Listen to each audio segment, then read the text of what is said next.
ایک بار حضرت صلی اللہ علیہ وسلم لوگوں میں بیٹھے ہوئے ان سے باتیں کر رہے تھے۔ اتنے میں ایک دیہاتی آپ کے پاس آیا اور پوچھنے لگا کہ قیامت کب آئے گی۔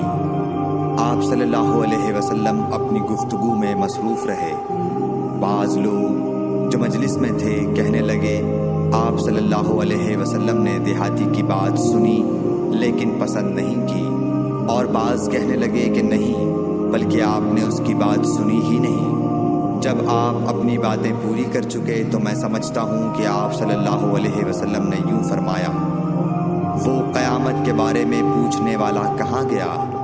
اس دیہاتی نے کہا، حضور میں موجود ہوں۔ آپ نے فرمایا کہ جب امانت ایمانداری دنیا سے اٹھ جائے تو قیامت قائم ہونے کا انتظار کر۔